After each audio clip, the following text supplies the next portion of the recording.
इस वीडियो में हम भारतीय संविधान के महत्वपूर्ण अनुच्छेदों के बारे में जानेंगे। संविधान के महत्वपूर्ण अनुच्छेद।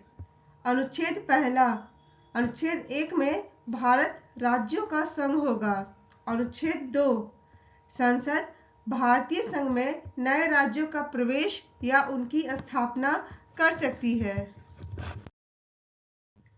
अनुच्छेद 3 में संसद किसी राज्य में से उसका राज्य क्षेत्र अलग करके अथवा दो या अधिक राज्यों को या राज्यों के भागों को मिलाकर अथवा किसी राज्य क्षेत्र को किसी राज्य के भाग के साथ मिलाकर नए राज्य का निर्माण कर सकेगी। किसी राज्य के क्षेत्र को बढ़ा सकेगी, किसी राज्य के क्षेत्र को घटा सकेगी, किसी राज्य की सीमाओं में परिवर्तन कर सकेगी और किसी राज्य के नाम में परिवर्तन कर सकेगी।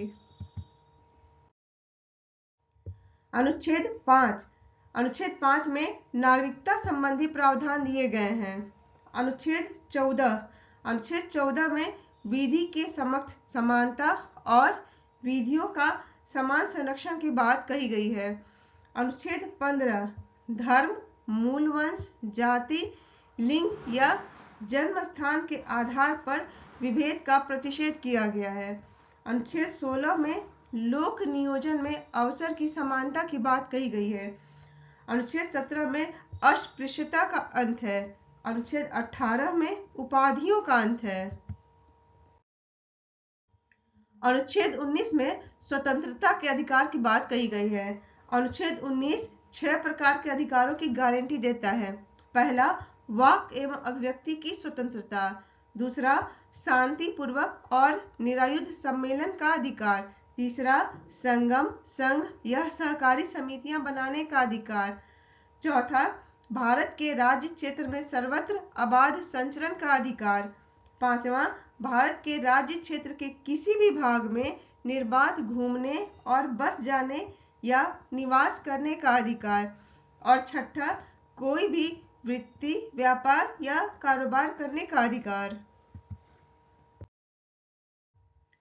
अनुच्छेद 19 में 7 अधिकार थे, लेकिन 44वें संविधान संशोधन अधिनियम 1978 के द्वारा संपत्ति के अधिकार को समाप्त कर दिया गया।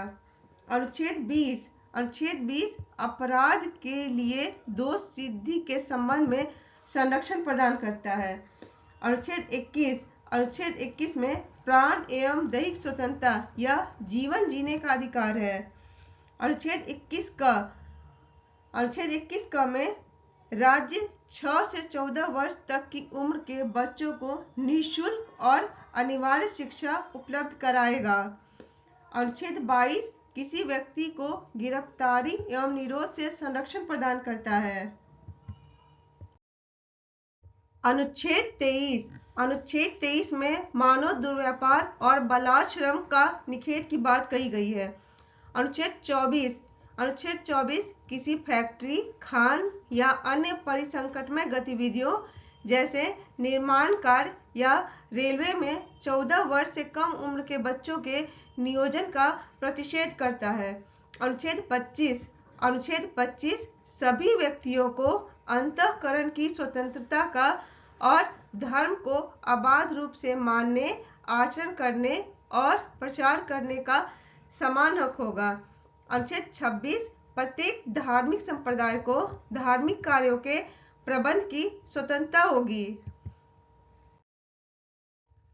अनुच्छेद 27 किसी भी व्यक्ति को किसी विशेष धर्म या धार्मिक संप्रदाय की अभिवृद्धि या पोषण में व्यय करने के लिए करों के संदाय हेतु बाध्य नहीं किया जाएगा।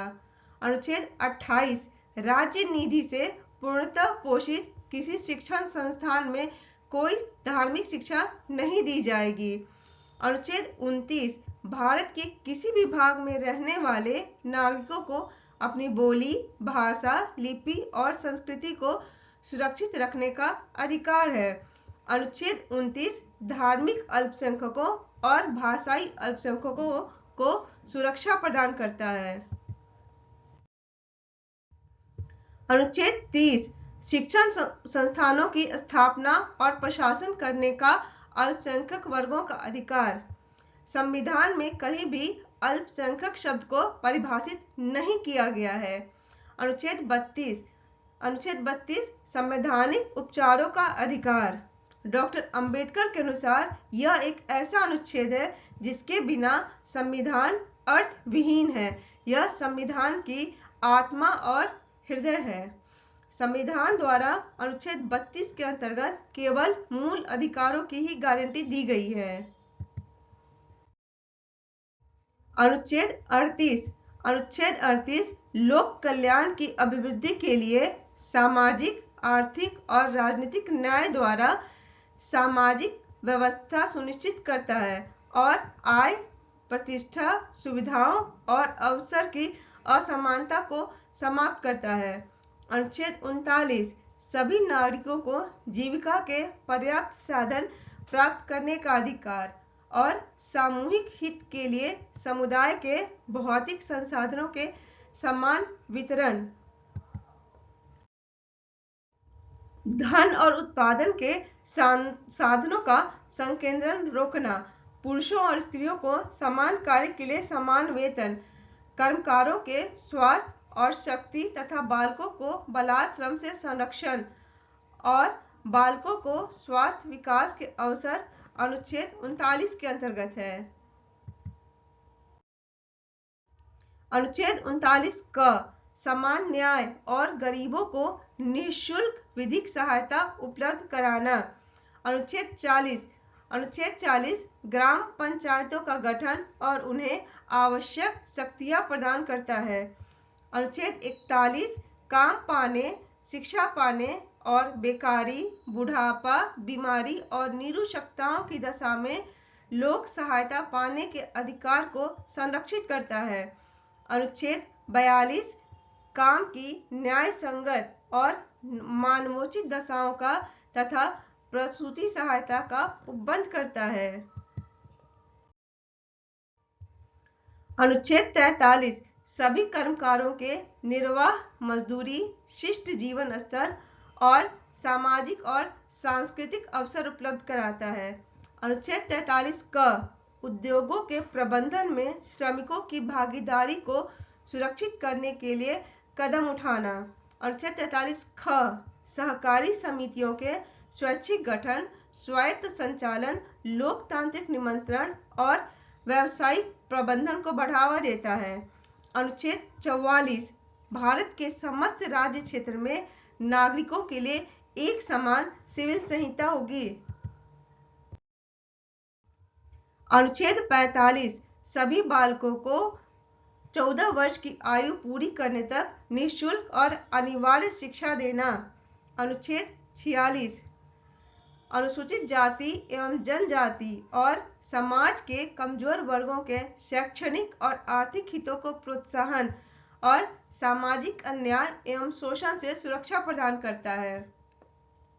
अनुच्छेद 47 पोषाहार स्तर और जीवन स्तर को ऊंचा करना और लोक स्वास्थ्य का सुधार करना। अनुच्छेद 48 कृषि और पशुपालन को आधुनिक और वैज्ञानिक प्रणालियों से करना। अनुच्छेद 48 क पर्यावरण का संरक्षण तथा संवर्धन तथा वन एवं वन्य जीवों की रक्षा करता है। अनुच्छेद 49 राष्ट्रीय महत्व वाले घोषित किए गए कलात्मक या ऐतिहासिक अभिरुचि वाले स्मारक या स्थान या वस्तु का संरक्षण करता है। अनुच्छेद 50 में राज्य की लोक सेवाओं में न्यायपालिका को कार्यपालिका से पृथक करने की बात कही गई है। और अनुच्छेद 51 अंतर्राष्ट्रीय शांति और सुरक्षा की अभिवृद्धि करता और राष्ट्रों के बीच न्यायपूर्ण और सम्मानपूर्ण संबंधों को बनाए रखता है।